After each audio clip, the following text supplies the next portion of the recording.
काय होतंय का एकंदरीत शेतातलं चित्र पाहिलं का मन खचून जातं. आणि मग एकदा मन खचल्यानंतर दुसरा एक आधार सरकार म्हणून असतं ते नाही राहिलं.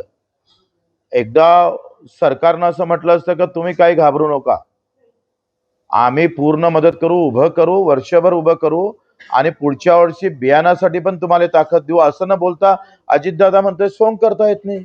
काय आधार राहील शेतकऱ्याला? तुम्ही जे म्हणता इकडे पैसे नाही म्हणतोय मुख्यमंत्री, आज करू उद्या करू. अरे तुम्ही किती मदत करणार आहे, कशी करणार आहे, कोणासाठी करणार आहे? तुमचे पंचनामे सरसकट काय तुम्ही मदत करत नाही? महाराष्ट्र सगळ्या इकडे पावसानं धुधू धुतल्या गेलाय आणि तुम्ही आता पंचनामे करायला लागले.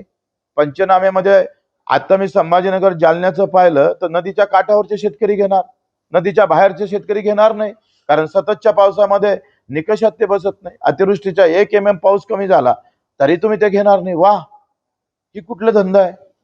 राज्याला काही अधिकार आहे का नाही? नियमावर बोट ठेवून फक्त आता काम करायचं आणि तुमचे सगळे धंदे बगर नियमाचे चालू ठेवायचे. या राज्यामध्ये ऐवज वाळू येत नाही का रे? गुटखा येत नाही? ते कसे काय कायदेशीर बगर कायदेशीर धंदे चालू आहे तुमचे? तिथं तुम्हाला सगळे धागे दोरे तुमचे लागलेले आहे व्यवस्थित.